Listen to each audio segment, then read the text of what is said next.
Hello friends, welcome back to my new video. और आज मैं आपके लिए EORO पार्ट बी का मॉडल पेपर 5 लेकर आई हूँ। इससे पहले हमने 4 मॉडल पेपर कंप्लीट कर लिए हैं, तो मुझे उम्मीद है कि आपने उनकी अच्छे से प्रैक्टिस की होगी। जिन्होंने नहीं की है वो टेलीग्राम चैनल पर जाकर चेकआउट करें और उनकी अच्छे से प्रैक्टिस करें। ठीक है, आज इस मॉडल पेपर का भी PDF में टेलीग्राम चैनल पर डाल दूँगी और इसकी भी अच्छे से प्रैक्टिस करना। ठीक है, इसके बाद हम कौन से एग्ज़ाम की प्रिपरेशन करने वाले हैं तो उसके बारे में मैं लास्ट में आपको बता दूंगी। वीडियो के लास्ट तक बने रहना। ठीक है, तो चलिए बिना देर के स्टार्ट करते हैं आज हमारा मॉडल पेपर 5। इसका पहला प्रश्न है, अक्टूबर 2019 तक देश के कितने राज्यों और केंद्र शासित प्रदेशों ने स्वयं को खुले में शौच मुक्त यानी कि ODF घोषित कर दिया है? तो 28 राज्य प्लस 8 केंद्र शासित प्रदेशों ने अपने आप को ODF घोषित कर दिया है। टोटल कितने हो गए? 36। क्वेश्चन नंबर 2 देखते हैं, निम्न में से किस कार्य के लिए राज्य सरकार द्वारा राजपत्र में अधिसूचना प्रकाशित किया जाना अनिवार्य है? तो नगरपालिका की घोषणा करने के लिए यानी कि नई नगरपालिका बनाने के लिए, नगरपालिका को अपवर्जित यानी कि समाप्त और विघटित करने के लिए, और एक नगरपालिका की सीमा को अन्य नगरपालिका की सीमा में सम्मिलित करने के लिए। तो इन तीनों के लिए ही उपयुक्त सभी इसका आंसर हो जाएगा। तीनों के लिए ही राजपत्र में अधिसूचना जारी करना आवश्यक है। नेक्स्ट क्वेश्चन देखते हैं, क्वेश्चन नंबर 3। राजस्थान नगरपालिका अधिनियम 2009 की धारा 309 में निम्न में से किसकी नियुक्ति का प्रावधान है? तो धारा 309 में आपको बताया था मैंने, 309 में 3 जनों की नियुक्ति का प्रावधान है। करती कौन है? तो राज्य सरकार करती है। ठीक है, और कितने की? 3 जनों की नियुक्ति का प्रावधान है। कौन कौन? निदेशक, उप निदेशक और सहायक निदेशक, यानी कि उपयुक्त सभी इसका आंसर हो जाएगा। नेक्स्ट क्वेश्चन देखते हैं, क्वेश्चन नंबर 4। क्वेश्चन नंबर 4 क्या कहता है कि राजस्थान नगरपालिका अधिनियम 2009 की धारा 200 की संबंधित विषय वस्तु यानी कि धारा 200 में क्या है? नगरपालिका बनाने की, नालियाँ बनाने की, नालियों पर नगरपालिका का नियंत्रण, नालियों की मरम्मत के दौरान सावधानी। नहीं, इसमें नालियों पर नगरपालिका के नियंत्रण का बात की गई है। ठीक है, नेक्स्ट क्वेश्चन देखते हैं, क्वेश्चन नंबर 5। राजस्थान नगरपालिका अधिनियम 2009 की धारा 202 में क्या? प्रभावी जल निकासी। इसके तहत नगरपालिका में बनाई जाने वाली नालियों में जल निकासी के निस्तारण के लिए अधिकतम दूरी कितनी होनी चाहिए? यानी कि जब व्यक्ति के घर से 50 फीट दूर, मैंने आपको बताया था कि किसी व्यक्ति के घर से 50 फीट दूरी पर अगर कोई नगरपालिका की नाली निकलती हो तो वो व्यक्ति अपनी नाली का उसमें निस्तारण कर सकता है। नेक्स्ट क्वेश्चन देखते हैं, क्वेश्चन नंबर 6। क्वेश्चन नंबर 6 क्या कहता है? राजस्थान नगरपालिका अधिनियम के 9 की धारा 159 के तहत नगर नियोजन, समेकित विकास और भूमि के संतुलन उपयोग हेतु सुनिश्चित करने के लिए नगरपालिका के कर्तव्य। इसमें नगरपालिका के क्या क्या कर्तव्य होंगे? तो नगर का एक विस्तृत सर्वेक्षण करवाएगी, बिल्कुल करवाएगी। मास्टर विकास योजना और अन्य सांविधिक योजनाएं तैयार करेगी, बिल्कुल करेगी। और महानगर योजना समिति और जिला योजना समिति के साथ साथ राज्य के मुख्य नगर नियोजक से भी समन्वय स्थापित करेगी। तो तीनों ही कथन इसमें क्या सत्य है? तो 1, 2, 3 ऑप्शन नंबर 4 इसका सही आंसर हो जाएगा। नेक्स्ट क्वेश्चन देखते हैं, क्वेश्चन नंबर 7। राजस्थान नगरपालिका अधिनियम 2009 के तहत कोई नगरपालिका निम्न में से कौन सी समिति का गठन नहीं कर सकती है? कार्यपालक समिति का तो करती है, 55 के अंदर हमने पढ़ा था। ठीक है, महिला बाल विकास, गरीबी उन्मूलन, सार्वजनिक वितरण प्रणाली और जरूरतमंद व्यक्तियों के भोजन की व्यवस्था समिति इनका भी करती है। सार्वजनिक मार्गों, स्थान, भवनों में रोशनी समिति इत्यादि का भी करती है, लेकिन वो राजस्व संग्रहण समिति का गठन नहीं करती है। ठीक है, नेक्स्ट क्वेश्चन देखते हैं, question number 8। Question number 8 question number 8 क्या कहता है कि राजस्थान नगरपालिका अधिनियम 2009 की धारा 204 में मैंने आपको याद करवाया था कि 4 है, इसका आधा कीजिए 2, यानी कि 2 प्रकार की नालियाँ निकालनी है। एक तो मल के लिए और एक जल यानी कि वर्षा जल के लिए, वर्षा जल के लिए। ठीक है, तो मल और वर्षा जल के लिए। तो इसके संबंध में कौन सा विकल्प सही है? किसी परिसर के प्रभावी जल निकासी के लिए एक नाली ग्रहणोत्पाद पदार्थ और मल के लिए हो, बिल्कुल सही है। अभी मैंने कहा एक तो मल के लिए होगी। किसी परिसर में प्रभावी जल निकासी के लिए दूसरी नाली वर्षा जल के लिए और अदूषित अधोमृदा जल के लिए होगी, तो एक वर्षा जल के लिए। तो दोनों ही कथन इसके सही हो जाएंगे। ठीक है, नेक्स्ट देखते हैं, क्वेश्चन नंबर 9। राजस्थान नगरपालिका अधिनियम 2009 की किस धारा के अंतर्गत कोई कर के रूप में या किराए के पेटे वसूलनीय रकम के संदाय के लिए दायी व्यक्ति को नगरपालिका द्वारा बकाया राशि बिल प्रस्तुत किया जाना अनिवार्य है? तो धारा 128 में इसका प्रावधान है। ठीक है, नेक्स्ट क्वेश्चन देखते हैं, क्वेश्चन नंबर 10। राजस्थान नगरपालिका अधिनियम 2009 की किस धारा के अंतर्गत कर का निर्धारण और कर निर्धारक की नियुक्ति का प्रावधान किया गया है? तो धारा 113 के अंदर कर निर्धारक की नियुक्ति का प्रावधान किया गया है। ठीक है, और 114 में क्या है? वो कर निर्धारक किसी स्वामी से किसी भी प्रकार की जानकारी मांग सकता है। ठीक है, फिर देखते हैं 11 के अंदर किसी नगरपालिका के मुख्य कृत्य किस निम्न में से होंगे, कौन से होंगे? तो पशुओं के प्रति क्रूरता का निवारण सुनिश्चित करने के लिए कदम उठाना बिल्कुल होगा। जब मृत्यु का पंजीकरण करना ये भी सही है। जनसंख्या नियंत्रण को बढ़ावा देने वाले कार्य करना ये भी करेगी। उपयुक्त सभी इसका आंसर है। और राज्य सरकार के निर्देशानुसार कार्य करना। ठीक है। क्वेश्चन नंबर 12 क्या कहता है कि राजस्थान नगरपालिका अधिनियम 2009 की कौन सी धारा किसी भी सदस्य, अध्यक्ष या उपाध्यक्ष की पदावधि के पश्चात कतिपय अभिकथनों की जांच करना। मैंने आपको याद करवाया था कि धारा कौन सी, धारा 40 जो है, धारा 40 में क्या है कि कोई व्यक्ति है, कोई अध्यक्ष है, उपाध्यक्ष है, उसकी पदावधि यानी कि कार्यकाल समाप्त होने के बाद भी उसके खिलाफ जो भी जांच चल रही है उसका जारी रहना। ठीक है, याद रखिएगा। नेक्स्ट क्वेश्चन देखते हैं। क्वेश्चन नंबर 13, राजस्थान नगरपालिका अधिनियम 2009 की धारा 29 के अनुसार भ्रष्ट आचरण, 29 में क्या है? भ्रष्ट आचरण। ठीक है, तो भ्रष्ट आचरण में क्या क्या आएगा इनमें से? किसी उम्मीदवार के नाम वापस लेने के मिथ्या कथन का प्रकाशन, ये भी भ्रष्ट आचरण है। निर्वाचक या निर्वाचकों के मतदान केंद्र तक लाने और ले जाने, यानी कि कोई मतदाता है उसको मतदान केंद्र तक लाने और ले जाने की व्यवस्था के लिए वाहन करना ताकि वो उनको मत दे सके, तो ये भी भ्रष्ट आचरण में आता है। नेक्स्ट देखते हैं। निर्वाचन संबंधी किसी नियम आदेश का उल्लंघन करना और सरकारी सेवा में कार्यरत किसी अधिकारी की सहायता या प्रलोभन यानी कि उसको रिश्वत देना, तो ये भी आता है। उपरोक्त सभी इसका आंसर हो जाएगा। नेक्स्ट है क्वेश्चन नंबर 14। क्वेश्चन नंबर 14 क्या कहता है कि नगरपालिका अधिनियम 2009 में कर के निर्धारण की शक्ति किसे प्रदान की गई है? तो निम्न में से कर के निर्धारण की शक्ति किसको है? राजस्व निरीक्षक को नहीं, कर निरीक्षक को नहीं, कर निर्धारक को। किसको है? कर निर्धारक को। और इसकी नियुक्ति, कर निर्धारक की नियुक्ति किस धारा के अंदर है? अभी मैंने ऊपर बताई, कमेंट में लिख के बताना। ठीक है। नेक्स्ट क्वेश्चन है क्वेश्चन नंबर 15। किसी नगरीय निकाय में गठित वार्ड समिति की कालावधि क्या रहेगी? यानी कि किसी नगरीय निकाय के अंदर अगर वार्ड समिति गठित की जाती है, वार्ड समिति है किसमें? तो धारा 54 के अंतर्गत। ठीक है। 55 में अन्य समितियां और कार्यपालक समिति। तो वार्ड समिति की कालावधि यानी कि पदावधि क्या, कार्यकाल क्या रहेगा? तो नगरपालिका जब तक नगरपालिका रहेगी यानी कि नगरपालिका की कालावधि की सह विस्तारी होगी, यानी कि जब तक नगरपालिका की कालावधि रहेगी तब तक भी इसकी कालावधि रहेगी। ठीक है। नेक्स्ट क्वेश्चन देखते हैं। Question number 16।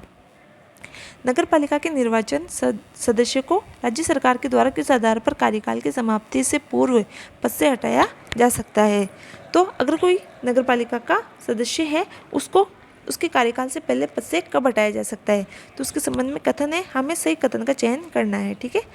वह नगरपालिका की अनुमति के बिना लगातार 3 से अधिक बैठकों में अनुपस्थित रहा हो। ठीक है, ये भी सत्य है। नगरपालिका की प्रथम बैठक या निर्वाचन की तिथि से 1 माह के अंदर शपथ ग्रहण करने में विफल रहा हो, ये भी सही है।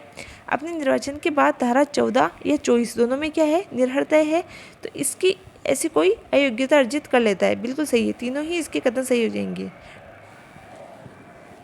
देखते हैं इसमें, ये रहा ऑप्शन 4 यानी कि 1, 2, 3 ही इसका सही आंसर हो जाएगा। ठीक है। नेक्स्ट क्वेश्चन देखते हैं। Question number 17। राजस्थान नगरपालिका में योजना के लागू करने के बाद निम्न में से कौन से बदलाव नहीं किए जा सकते? यानी कि एक बार अगर नगरपालिका आपको कोई योजना या स्कीम लागू कर देती है तो उसके बाद उसमें क्या बदलाव नहीं किए जा सकते? तो ये याद रखिएगा आप, जनसंख्या घनत्व के मानकों में और भूमि के उपयोगी की सीमा क्षेत्र में और योजना के मूल स्वरूप में किसी भी प्रकार का कोई बदलाव नहीं कर सकते। तो उपयुक्त सभी इसका आंसर हो जाएगा। नेक्स्ट क्वेश्चन देखते हैं। Question number 18। अधिनियम 2009 की धारा 310 के अनुसार निरीक्षण के लिए नियुक्त अधिकारी की शक्तियों के संबंध में निम्न कथनों पर विचार कीजिए। सबसे पहला कथन दे रखा है, किसी नगरपालिका के किसी कार्यस्थल में प्रवेश या निरीक्षण करवा सकता है, बिल्कुल सत्य बात है। किसी नगरपालिका से जिसे वह उचित समझे रिपोर्ट प्रस्तुत करने की अपेक्षा कर सकता है, बिल्कुल सही है कि वो किसी को रिपोर्ट प्रस्तुत करने की अपेक्षा कर सकता है। नगरपालिका के किसी मामले में सरकार द्वारा निर्देशित जाँच संचालित कराने की मांग कर सकता है। तीनों ही कथन इसमें सत्य है। ठीक है, तो इसमें ऑप्शन 4 जो है इसका सही आंसर हो जाएगा। ठीक है। नेक्स्ट क्वेश्चन देखते हैं। Question number 19। क्वेश्चन नंबर 19 क्या कहता है कि निम्न में से सही कथन, किसका सही कथन का चुनाव करना है?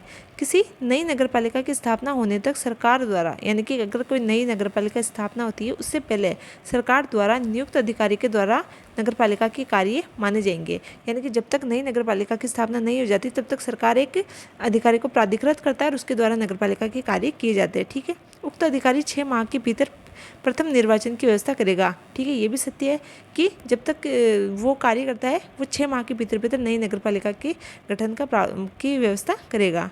फिर तीसरा है उक्त अधिकारी को नया कर लगाने और प्रस्तावित करने की शक्ति भी प्राप्त होगी। नहीं, ये कथन गलत हो गया। मैंने आपको स्पष्ट लिखवाया था कि जो अधिकारी जिसकी व्यवस्था पहले होती है स्थापना से पहले, तो वो अधिकारी किसी भी प्रकार का कोई भी नया कर नहीं लगा सकता, नए नियम नहीं बना सकता। ठीक है, वो चीज़ें आपको याद रखनी है। तो इसमें कथन सत्य पूछा है 1 और 2।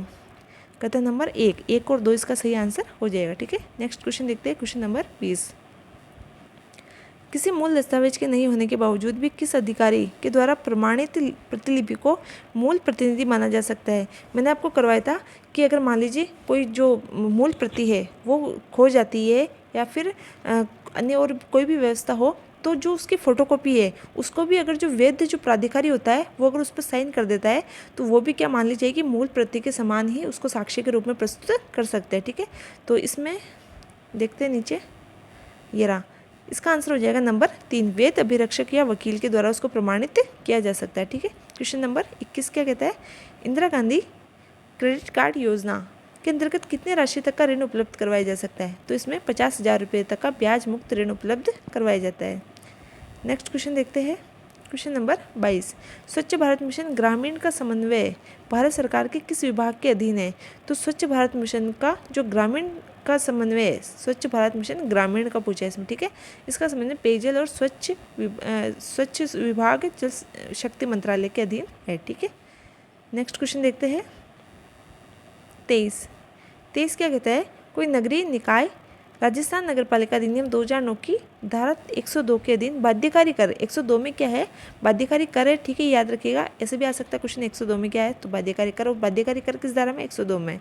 तो इनके तभी लागू कर सकेगी जब ऐसी दर पर ऐसी तारीख से जिसे संबंधित निकाय राजपत्र में अधिसूचना जारी कर लागू करे। नहीं, संबंधित निकाय नहीं करता है, ऐसी दर या ऐसी तारीख जिसे राज्य सरकार राजपत्र में अधिसूचना जारी कर लागू करे। तो करती कौन है, राज्य सूचना, राजपत्र में अधिसूचना जारी करके। ठीक है, नेक्स्ट क्वेश्चन देखते हैं, क्वेश्चन नंबर 24, अग्निशमन दल यानी कि फायर ब्रिगेड और अन्य व्यक्तियों की शक्तियों का वर्णन किया गया है। तो देखिए मैंने आपको करवाया था 256 में तो क्या है, जो फायर ब्रिगेड यानी कि जो अग्निशमन दल है उसकी स्थापना, 56 में तो क्या है, उसकी स्थापना। ठीक है, और फिर 57 में क्या है, उनकी शक्तियाँ, यानी कि अग्निशमन दल की स्थापना 56 में और 57 में इसकी शक्तियाँ है।